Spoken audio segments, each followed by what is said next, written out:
Ассалаумағалейкум, құрметті тыңдармандар, құрметті көрермендер, сіздермен Тәуелбай Тарландар подкастының кезекті шығарылымы. Бүгінгі подкастымыздың қонағы Сокол командасының жетекшісі Мұрат Ботабаев және де осы подкасттың жүргізушісі мен Қайрат Жұбанов. Қош келдіңіз. Ассалаумағалейкум. Алейкум ассалам. Құрметті көрермендер, бүгінгі шығарылымда біз Сокол командасының осы кезеңге дейін жеткен жетістіктері, дамуы және де барлық жетістіктер туралы ашық сөйлесетін боламыз. Бізбен бірге болыңыздар, алыстамаңыздар. Алда қызықты видео болады деген ойдамыз. Бірінші сұрақ. Сокол командасы қалай құрылды және де қашан құрылды? Сокол командасы енді былай тарихқа не алатын болсақ, біз 19 жылдан бастап залда емес, 19 мектепте ойнап жүрдік арқасында. Біраз балдары болды, ойнап жүрдік. Сосын арадан балдар ой тастап, гарнекқа барып тебейік, бұдан қайта допты деп. Сол гарнекта доп теуіп жүрген кезде Евгений Дмитриевич дейтін тренер бар еді, бейшара қайтыс болды. Сол айтты, сіз жігіттердің баршылығы екен, жарысқа қатысыңдар деп. Содан ой келді, давай жігіттер болып команда құрайық дедік. Бірінші кезде болашақ болып бардық, команда болып бірінші жарысымызға. Содан соң от өнерден кейін Евгений Дмитриевич айттым, сендердің балдарыңа болашақ дейтін команда аты туыру келмейді деді. Соң басқаша ендігі жарысқа басқа атаумен келіңдер дейді ғой. Содан тұрдықта ұсыныс тастадық, группадағы жігіттермен ойласып, қандай ат қойсақ болады деп. Сол кезде ауызбіршілікпен барлығымыз Сокол командасын құрайық дедік қой. Содан кейін арадан 2-3 жыл өтті теуіп жүргенімізге. 22-ші жылдан бастап Сокол командасы болып құрылдық қой. Команданың атауы неге дәл Сокол деп қойдыңдар? Сокол енді көп ұсыныстар болды, орада тасталған. Әркім өзі ойындағын айтты, мысалы үшін Тәуелбай деп айтылды, Сокол деп айтылды, Қыран деп айтылды. Қандай болды? Қызылқұм деп қояйық деді. Енді көбінесе командада ол кезде ойнап жүрген жігіттердің бәрі ауылдың жігіттері еді ғой. Тамды ауданынан бәрі Тәуелбай жерінен еді ғой, енді былай қарағанда. Сосын менде де енді кішкентай кезімізден енді доп тепкен балдарымыз ғой енді. Сокол, Шұлықта Сокол дейтін команда бар еді. Бар еді Сокол. Содан ойнағанбыз.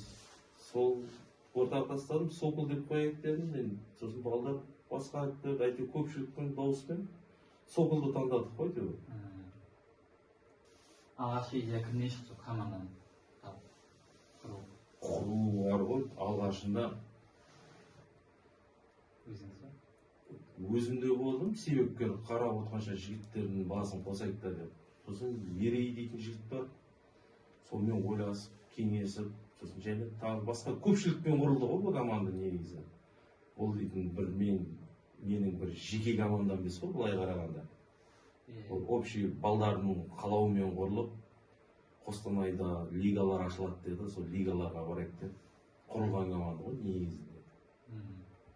Құрметті көрермендер, айта кетейік, бүгін Сокол командасы тағы да жетекші белгілі бір себептермен келе алмай қалды. Жалпы жетекшілері жетерлік. Бірінші жиналған құрам есіңізде ме? Ең алғашқы құрамда біздер үлкен футболмен бардық қой. Құрамды құрдық. 11-ге 11 ойнадық. Гарнекта Евгений Дмитриевичтің несінде жарыс болды, көктемдік. Сол кезден бастап бардық қой, 11-ге 11. Бұл кезде дейтін 15-16 жігіт болдық қой. Өзімізде доп тептік сол кездерде, өзіміз қызыққаннан кейін. Құрамда бәрі есімде ғой, жігіттердің бәрі. Басында мақсат қандай болды? Жай әуесқой ма әлде кәсіби бағытта? Біздер енді былай қарағанда әуесқой команда болдық қой негізі. Бақыт ол профессиональный ойнайтын. Ойда болмады ғой енді ондай. Олай енді әуесқой командаға жарыстарда жігіттердің басын біріктіріп, осындай жігіттер бар екен ғой деген шашылып жүрген, жарыстарға бармай жүрген жігіттердің басын қосу болды ғой мақсат. келесі сұрақ. Бірінші ойын еске алсақ қандай сезім болды? Ең бірінші. Ең бірінші үлкен футбол болды ғой. Сол кезде Рудныйдың командалары болды, Качардың командалары болды, Зерендіден келді командалар. Ең бірінші ойында біздер ұтылғанбыз. Опыт жоқ, балдардың кім қай жерде ойнайтынын білмейміз. Далада, дворда ойнап жүрген балдар еді ғой, профессионалды ешкім дайындалып жүрген жоқ. Тренер көрмеген балдар. Ой, крупный счетпен ұтылғанбыз, бірақ негізі бірінші ойында. Зеренді ма? Сонымен ойнаған болуымыз керек, Көкшетаудың командасы еді. Келесі сұрақ. Алғашқы жеңіс қалай есте қалды? Енді орада дейтін принципиальный болды ғой. Енді әр чаттарда балдар болып отырады. Ана командада ойнаған, мына командада ойнаған. Сол кезде біздер Зеренді командасына ма? Адаспасам 11-0 ма, 9-0 ма ұтылғанбыз. Сол кезде Качардың жігіттері айтқан, біздер Зеренді 11-0, 9-0 ұтқан болса, біздер 20 гол ұтамыз деген. Сол информациялар біздерге жетіп келіп, біздер кәдімгі мотивацияға беріліп, Качардың балдарын сол кезде большой футболдан бір-бірін ұтып жібергенбіз. Сол эмоцияда сол қалғанда есте қалады. Келесі сұрақ. Команданы құру кезінде ең үлкен қиындық не болды жалпы? Команда құрылатын кезде не болды ғой? Ең бірінші себеп ақшалай жағынан ғой, спонсорство іздеу керек, мысалы үшін. Балдарға форма керек, взнос төлеу керек. Барып келу, қаражат, соның бәрі дейтін айналып келген ақшаға тіреледі ғой. Енді сол проблема болмаса, балдар дейтін, жігіттер дейтін жақсы ғой, бәрі ойнайды. Сол шаман қаражат жағынан шаман қиын қаралған не лазым. Келесі сұрақ. Ойыншыларды іріктегенде ең басты неге назар аударасыз? Техника, немесе характер, мінез?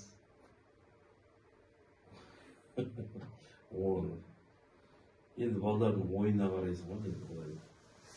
Жастардың несіне де қарайсың. Екенін көрінеді дейсіз ғой. Көрінеді ғой, белгілі ғой, жігіттер бүйтіп қарап отырсам, мына жігіт ол жақсы. Осы баланы қалай болмаса да командаға тарту керек. Мына жігітті тарту керек. Ана жігітті тарту керек. Мына баланың техникасы жақсы, мысалы үшін білдейсің. Мынау жасы үлкен болғанмен жақсы ойнайды дейсің. Сосын командаға жастардан тартқың келеді. Көрсін, шықсын, алдын ойнамай жүрген жігіттер, үлкен жарыстарға шығып кетсе, жас жігіттер ашылып кетуі мүмкін. Одан да біздерден кейінгі команда басқа командалар ұсыныс тастауы мүмкін. Көзге түсуі мүмкін. Көзге түссе, дальше басқа командаларға ойнап кете береді. Командада дәл қазір уақытта үнсіз лидер. Дәл қазір лидер. Субанқұл Азиз қандай айтамын? Көшбасшы, лидер. Ойындардан қалмай, әр ойынға баруға әрекет қылады. Жастармен де ойнайды, 35-де ойнайсыз ғой. 35 плюс командасында да ойнайды. Жастармен де ойнап жүр. Бір сөзімен айтқанда лидер қазіргі моментте. Рудныйда лидер деп айтсам болады. Тек Соколда емес. Рудный командасы, Рудный құрамасында. Жақсы ойыншы. Жалпы командаға ойыншылар таңдаған кезде қандай позициядағы ойыншыны табу қиын? Шабуылшы ма, қорғаушы ма? Ең қиыны бар ғой.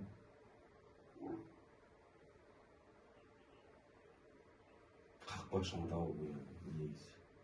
Қақпашы дейтін команданың 80% дейді. Қақпашыны табу қиын. Рудныйда да санаулы қақпашы бар ғой. Сол қақпашы табу қиындау болады. Онда тезірек алып қалмасаң кетесіз дейсіз. Ұсыныс көп, жақсы қақпашылар кетіп қалады жақсы командаларға. Қақпашы мәселесі қиындау. Қақпашылар назарына турнир алдындағы дайындық қалай өтеді жалпы? Турнир алдындағы дайындық біздерде мысалы үшін комбинаттың уақыты бар ғой. Біздің командада қазір көбісі комбинатта ойнайды. Ол комбинаттың тренировкасына барып жүреді жігіттер. Әр вторник, четверг күндері болмаса, аяқта аренаға барады жігіттер. Одан болмаса, Горнякта да жиналып, ал жігіттер уақыт бар комбинатта. Сол уақыттарда жиналып, бас қосып тұрамыз. Енді 100% жиналмаса да бір әр ойынға 4-5 ойыншыдан барып тұрады. Баруға әрекет қылады. Сменге байланысты. Иә, смена барып жігіттер смена болып істеген енді. Жақсы, рахмет. Жеңістен кейін немесе жеңілістен кейін командамен қалай сөйлесесіздер? Жеңістен кейін енді эмоция мықты болады ғой, жақсы болады. Жеңістен кейін. Жеңістен кейін де біздер ондай не қыла бермейді, балалар бар. Айтамыз, болды, ренжімеңдер, бойым болар болды. Ондай ұрсу, сөйлеу, қатты не олдар, не олдар. Жігіттерге рахмет айтамын. Сыйластықтар зор бір-бірімен. Бір-екеуі болады енді эмоцияға берілетін. Оларға айтып қой, бас өзім деп айтып қоямыз. Басқа ондай лишний қатты сөйлеу дейтін жоқ. Енді үндемей қайтамыз, жеңіліп қалсақ. Дым сөйлемей. Кешегі қысқы маусым бірінші не бар, жоғарғы лига. Q1-дегі ең ауыр матч қайсысы болды? Кешегі 2-2 жасалды ғой. Бірінші лига қысқы маусым. Ең ауыр матч қайсысы? Қай командамен? Өзі дейтін осы КПЛ-ға барғалы КСК дейтін команда бар өзі. Қостанайдың командасы. Сол мықты команда негізі. Соның жігіттерінен сол команда ұта алмай келе жатып біз оған. Сол команда мықты команда деп айтамын. Қостанай футболда. Және де ең ұмытылмас жеңіс. Ұмытылмас жеңістер. Енді бір сезон болды. Арланмен ойнаған болсамыз керек. Арланмен. 3-3 ба? 3-0 ұтып келе жатыр. Олар теңестіреді. Соңғы секундта ұрып кетеміз ғой сол кезде. Соңғы 2 секунд қалғанда ма, 5 секунд қалғанда ма гол ұрып кетіп, иә, штрафнойдан разыграть етіп, сол кезде ұтып кеткен жөн бар. И сосын қайсы ойын десек болады. Басқа есте қалатын жоқ, қалғандар. Тең ойын болды. Басында қазір командада ресми спонсор бар ма? Енді спонсорлар босаққа дейін болды. Бір емес, бірнеше спонсорлар болды. Айтап өтетін болса, қымызхана болды, мысалы үшін, Уродный қымызханасы. Одан кейін өткен сезонда жиһаз Уродный салоны болды, спонсор. Жарыстарға взносын қойып берді жігіттеріне. Жаңадан формаларды алып берді жиһазына. Келесі сұрақ, спонсор табу қиын ба, әлде келісу қиын ба? Тапқанмен, мысалы үшін, табуына табасың ба, келісу қиын ба, содан қалай? Шынымды айтсам бар ғой, осы уақытқа дейін спонсор іздеп бүйтіп көрмеппін бар ғой. Бір андай болады. Бір ауыз, екі рет айтқаным бұл жаңа. Өздері де ұсыныспен шықты, давай осындай жігіттер қолдайын мен. Сондай не алайық деп. Бір-екі жігіттер уәде берді, соны не қылдым, атак осы уақытқа дейін бір спонсор іздеп шығып көреді. Жігіттер өз күшімен, өздерімен, лажы болса өзіміз сол әрекет етіп жүрдік. Басында спонсор болмады ғой, басында ең басында да. Өзі қалай шештіңіздер қаржылық жағын? Қаржылық жақты командаға бөлетін еді. Балдар келісетін еді жігіттер. Давай, главный жарысқа барайық, кейін бір нәрсе болар. Ішінде беретіндер бар, бере алмайтындар болар. Соны беріп тұрасыңдар ма дейді, бер жүреміз, олар кейін ақша болған кезде береді. Ондай проблема жоқ. Жарыстарға баратын кезде. Жігіттермен давай форма алайық дейміз. Давай дейді, заказ қылатын едік неден. Түркиядан заказ қылдық. Астанадан заказ қылдық. Балдар қалтамыздан шығаратын едік деп бөліп тастаймыз командаға. Бәрі келіседі, жігіттердің өздері ұсыныс тастайды.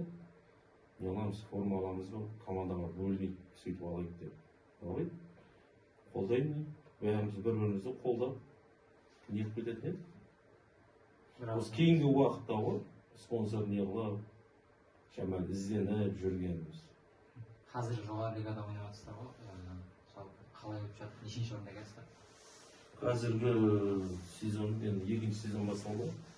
Өткен жылғы планда сохранение болды ғой, енді сол жоғарғы біз бірінші лигадан жоғары лигаға дейін сохранить етіп қалу болды сол выше лигада. Енді биылғы сезон, екінші сезон первенствосы басталды. Пока бір ойын ойнадық. Онда да Рудный Фабрика командасына ұтылдық. Біргенімізде. И одан кейін ойын болған жоқ. Залдың мәселесі бойынша. Пока группада да ондай анық айтарлықтай еш нәрсе болып жатқан жоқ. Белгісіз. Белгісіз. Бір ойыннан ойнамаған командалар бар әлі. Сондай болып тұр ғой. Қазір жоғары лигада сіздің ойынша 3 топ команда қайсысы? 3 топ па? Топ мықты. Енді өткен жылғы чемпионды айтуға болады. Стандарт. Иоласт. Мықтылардың бірі де. КСК бар еді. Мықты команда. Ол да қазір биыл енді басқа лигаға өтіп кетті.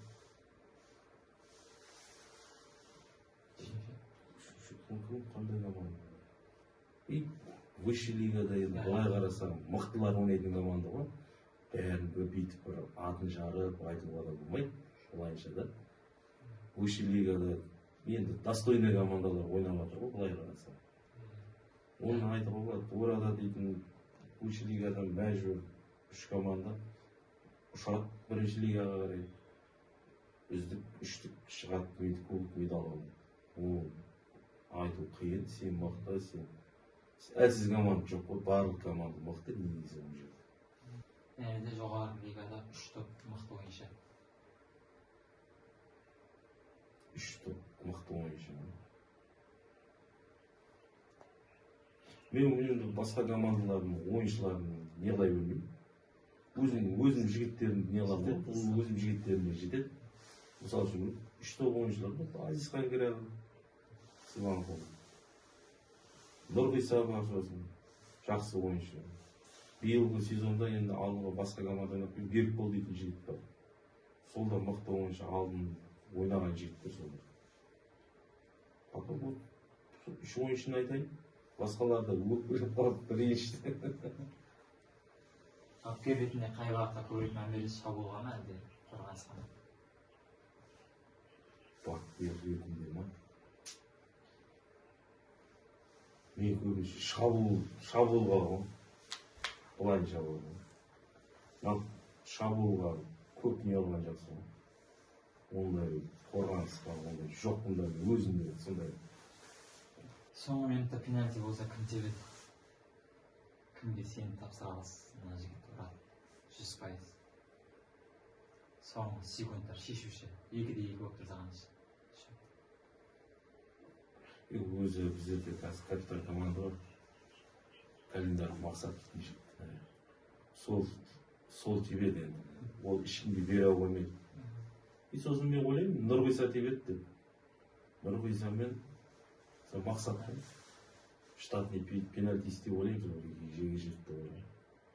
Қай командаға қарсы ойнағанда ерекше мотивация болады? Арланға қарсы ерекше мотивация болды. Біздер неше жыл болды. Бірінші лигадан ең бірінші команда құрып барған кезде Қостанайға КПЛ. Сол кезден бастап не болғанбыз, барғанбыз жаңағы Арланмен бір лигада ойнағанбыз. Одан кейін высший лигаға өттік. Ол кезінде ойнадық. Одан кейін кубокте де кездестік. Кубокте де ойнадық. Сол кезде де КПЛ-дің кубогінде де. Арланмен жақсы, былай қызық ойын болады. Енді қаламайтын команда емес, қызық ойында. Ол жерінде жігіттері жақсы команда, жас жігіттер. Әдемі ойын болады негізі. Жүгіретін. Спортсмен жігіттер ғой. Солармен ойнаған қызық маған. Чемпион болу үшін соқылға не жетіспейді көрдіңіз? Чемпион болу үшін ма? Жігіттердің андай мінезі бар да. ойнап келеді да расслабонста жүреді да. Ой, ұтып жатыр дейді. Мысалы үшін 2-0 ұтып жатамыз, 2-2 болып қалады да еще. Сондай момент. Бірінші таймда жігіттер жақсы ойнайды. Мотивация мықты, алып тастайды ойынды конкретно.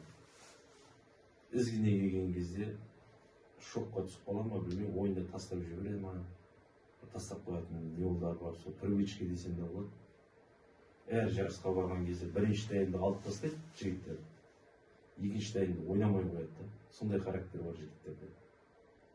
Осы маусымдағы осы КФУ-2 мақсат қандай болды?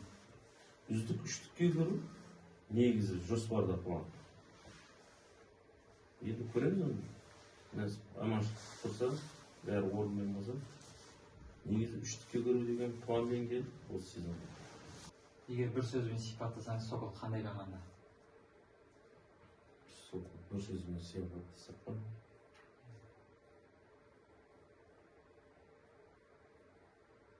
Халықтың командасы дейді ғой.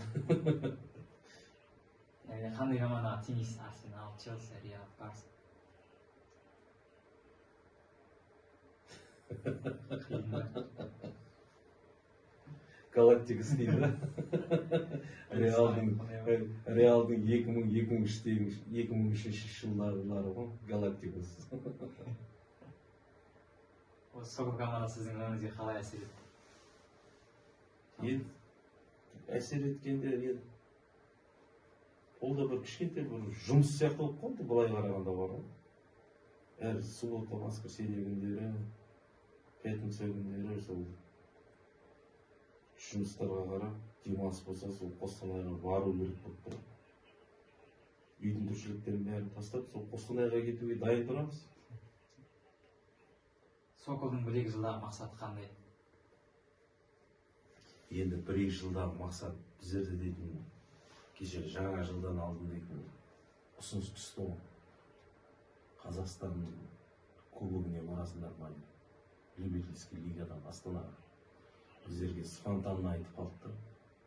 Біздер оған дайын болмай қалып баруға. Одан кейін мен түсіндіріп айттық, біздер спонтанно бара алмаймыз сол жерге деп. Сосын майлы жарайды, келесі жарысқа дайындалыңдар деді, Қазақстанның несіне деді. Бір жолдама алып беремін деді. Енді соған дайындық біздерде негізі. Сокол командасын Астананың Сайран аренасында көрсек деген ниет бар негізі. Нәсіп бұйырсын. 5 жылдан кейін Сокол қай деңгейде көресіз, елестетесіз?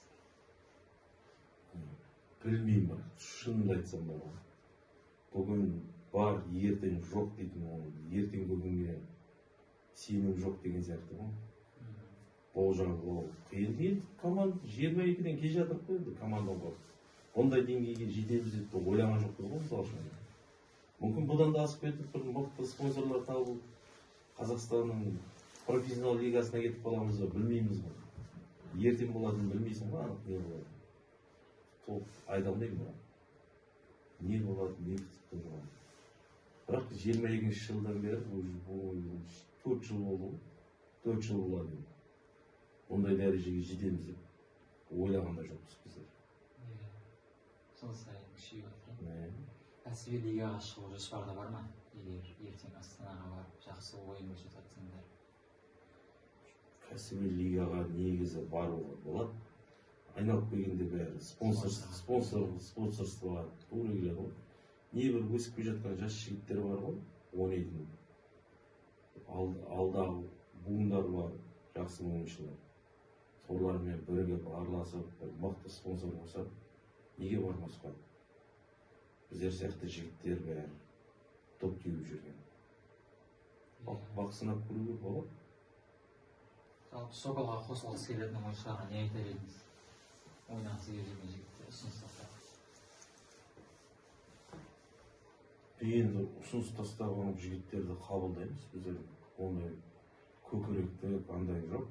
Ақылдасамыз, бір басшылар өзімізде андай алдағы жастағы буындар дейміз ғой, үлкен буындармен ақылдасамыз.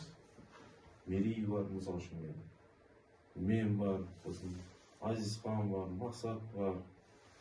Сол үлкендермен ақылдасып, не істейміз, қандай жігіттер тартсақ болады. мына жігіт ұсыныс тастап жатыр еді, ойнасам бола ма деп. Мына жігітті ойнап жүрмін, отказ қылмаймыз, оны ақылдасып, командаға тартып, көрейік, көрсін, жақсы ойындар ойнап жүрген жігіттер. Басқа команданың балдары бар, келгісі келеді. Ұсыныс тастаймыз, я өзіміз іздестіреміз.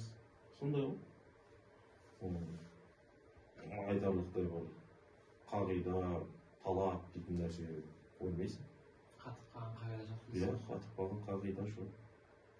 Ал бұл командада көзге түспей жүрген жас ойыншылар бар ма? Негізі жақсы ойнайтын, демеп жіберсең кететін ана қарап та. Кімдер айта аласыз? Осы жігіттен бұйырса болашақта жақсы ойыншы шығады. Жас жігіттер бар ғой, білмеймін. Жақсы ойыншылар, жас жігіттер бар командада. Жас кішкентай Жасұлан дейтін кеше баланы алды, фабрикада істейтін.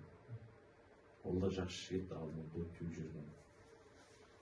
Абылай дейтін жігіт бар, ол да алдын дейтін физикасы, техникасы бәрі жақсы. Завершение келген кезде тоқтап қалады. Бұлайша тренировка қалдырмай ойнап жүгіріп не етіп тұрса, Абылайдан артық ойын жақсы жігіт қой, оны Абылай хан дейтін жігіт. Фабрикамен болған ойында не жетіспеді деп ойлайсыздар? Бірдеңе болды ма? Фабрикамен ойында ма?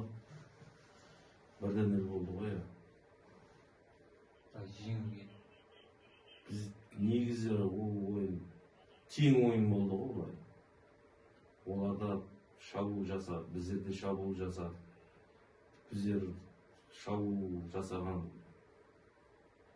не алмай қалдық, завершение аламай қалдық, гол соға алмадық. Олар бір моменттен гол соғып кетті да сөйтіп біргеме болып қалды. Командада эмоционалды ойыншы әзірлейтін.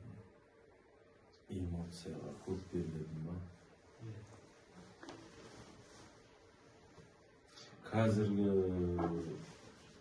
эмоцияға көп берілетін. Yok, ондай жігіттер жоқ еді ғой, андай ғой. Енді басшы ретінде Азизханды не қылып қойғанбыз, сол жігіттерге айқайлап сөйлеп отырады.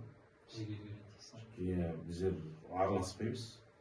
Өзі бәрі контроль қылып апарамыз жігіттерді Қостанайға бір не ол Азизхан менен жігіттер сенге біз бұрыптың не анда тұрамыз. Өзі рөлеп біліп, өзі не олдарды, схемаларды не қылып, бәрін түсіндіріп отырады, айқайлап. Андай эмоцияға андай ашуланып беріп кететін жігіттер жоқ. Жалпы жанкүйерлерге қолдап жүрген адамдарға не айтасыз? Енді біздерден де жақсы нәтиже күткісі келеді ғой, бәрі. Инстаграм парақшамыз бар, содан бәрі көрініп отырады, жүргізіліп отырады. Әр ойынға баратынымыз, ойын біткен кейінгі счет, фотосуреттер, видеолар салынып отырады Инстаграмға. Қолдайды, лайкпен, просмотрмен қолдап келе жатыр ғой жігіттер, қыздар, бәрі көрермендеріміз. Білмеймін енді. Біздерден де енді жоғарғы нәтиже күтетін шығар, чемпион болады деген. Сол чемпионство бұйырсын деп отыр. Биыл әрекетіміз сол негізгі. Үздік үштікке кіру, даже болса чемпион болу деген ғой. Любой команда құрылған кезде чемпион болғысы келеді ғой. Сол ниет чемпион боламыз ба деген. Бұйырсын. Жанкүйерлерге айтар соңғы сөзіңіз не айтасыз жанкүйерлерге? Көріп отырған жас ойыншылар, жас буындар. Оларға не айтсақ болады? Футбол жайлы, команда жайлы, спорт жайлы. Спортпен шұғылданыңдар, жүгіріңдер, доп теуіңдер. Спорт жақсы нәрсе ғой негізі. Көресің, өзі айтады ғой, көп көрген білем, көп жасаған білем ме, көп көрген білем ме деп. Сол көпті көрген жақсы негізі. Араласып, әркіммен ойнаған жақсы. Мына ойын жүмен көресің, мынаны көресің. Ол үйде отыра берсең, телефонда еш нәрсе көрмейсің ғой. Ол телефондағы әр нәрсені қоя береді. Спортпен шұғылданған жақсы негізі. Живой көресің, эмоцияларын көресің, қандай болады. Сол кезде өзіңе керек нәрсені сохранить етіп қаласың өзің. Керек емес нәрсені удалить қылып тастай бересің өзіңе, керек емес нәрсе керек емес. Жалпы спорттың қай түрімен айналысқан дұрыс деп ойлайсыз, өзіңіздің ойыңыз? Енді біз кішкентай кезімізде футболды өстік қой. Мектеп кезден бастап футболға қатысамыз ғой, қатыстық, шығып қаласың. Одан ойнап жүрдік, үйленгенше Соколда. Одан осы жерге көшіп келдік, былай жүрдік, тым болмады. Футбол ойнайық деп доп теуіп кеттік қой, қайтадан доп теуіп кеттік қой сол. 40-қа келіп әлі доп теуіп жүрміз. Өзім футболды жақсы көремін. Ұлымда футболға көріп болғам, футболда ойнайды. Футболға бәрі барасыз, жүгіру, секіру. Құрметті көрермендер, бүгінгі шығарылымымызды біз осы жерден аяқтаймыз. Біздің подкастымыздың, студиямыздың уақыты шектеулі. Тіркелмеген болсаңыздар тіркеліңіздер, достарыңызбен бөлісіңіздер, лайк басыңыздар. Сіздердің біздің арнамызға тіркелулеріңіз осындай подкасттар түсіруге және де видеолар жасауға көптеген шабыт береді. Бізбен бірге болғандарыңызға рахмет. Лайк басып кетіңдер десе.